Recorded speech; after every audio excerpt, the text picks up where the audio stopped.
நாம் ஏதாவது ஒரு விஷயத்துலேருந்து வெளியே வரணும்னு முயற்சி பண்ணணும்னு வச்சுக்கோங்களேன், ட்ரை பண்ணுறோன்னு யாராவது ஒருத்தரை விட்டு விலகி போகணும் அப்படின்னு முடிவெடுத்தால் மௌனமே சிறந்த வழி.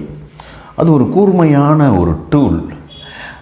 அதுக்கு பதிலாக நம்ம என்ன செய்கிறோம்னா, நாம் பேச வேண்டாம், என்கிட்ட பேசாத, கடைசியாக ஒன்று சொல்லிக்கிறேன், நம்ம கேஷுவலாக பேசுவோம் அப்படிங்கிறமான வார்த்தைகளை நிறைய ரிலேஷன்ஷிப்பில், நட்பு, காதல், அந்த மாதிரி ரிலேஷன்ஷிப்பில் தயவு செய்து புரிஞ்சுக்கோ அப்படிலாம் நம்ம சொல்கிறோம். இது எல்லாமே என்னென்னா, இந்த கான்வர்சேஷனை தொடர்வதற்கான ஆரம்பம்.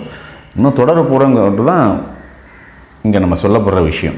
முற்றுப்புள்ளி வைக்கணும்னு நினச்சா, மனசார முற்றுப்புள்ளி வைக்கணும்னு நினச்சா, அந்த பக்கம் தலை வச்சே பார்க்கக்கூடாது. ஒருத்தரை நீங்கள் நிராகரிக்கிறீங்கன்னா, அங்கே அவருக்கு ஒரு குற்ற உணர்வு கொடுக்காமல், ஒரு குற்ற உணர்வை அவருக்கு கொடுக்காம, கில்ட்டி ஃபீலிங்கை கொடுக்காம, ஒன்றுலேருந்து அப்படியே நம்ம வெளியேறணும்னா மௌனம் மிக மிக மிக மிக முக்கியம்.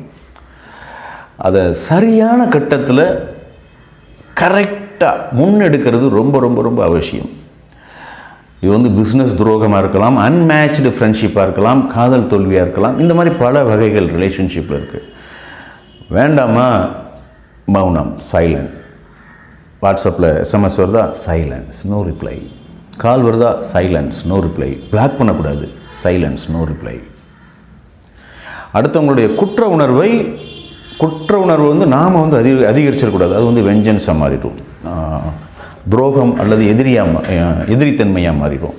ஆக நம்ம இந்த மாதிரியான விஷயங்களாக நம்ம கொண்டு போகும்போது, ஓகே அவங்க சைலண்ட்டாக இருக்காங்க அப்படின்னா என்னவாக இருக்கும், ஓகே அப்படின்னா அவங்கள நிம்மதியாக இருக்கலாம், அவங்க கொஞ்சம் வேறு மாதிரி இருக்குன்னு நினைக்கிறாங்க. அது நட்பாக இருக்கட்டும், துரோகமான பிஸ்னஸாக இருக்கட்டும், அல்லது அன்மேட்ச்டு ஃப்ரெண்ட்ஷிப்பாக இருக்கட்டும், அல்லது காதல் தோல்வியாக இருக்கட்டும், அது எல்லாமே சைலன்ஸ் அப்படிங்கிறதுல நம்ம மௌனம் அப்படிங்கிறது வெரி வெரி பவர்ஃபுல்.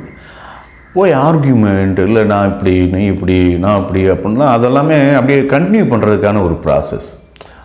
நான் இந்த ஃப்ரெண்ட்ஷிப்பை, இந்த ரிலேஷன்ஷிப்பை, இந்த பிஸ்னஸ் ஃப்ரெண்ட்ஷிப்பை, இந்த லவ்வை அல்லது இந்த நட்பை நான் கண்டினியூ பண்ண விரும்புகிறேங்கிறத மறைமுகமாக சொல்லக்கூடிய ஒரு விஷயம்.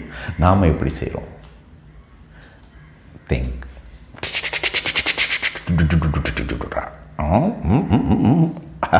அதே தான்.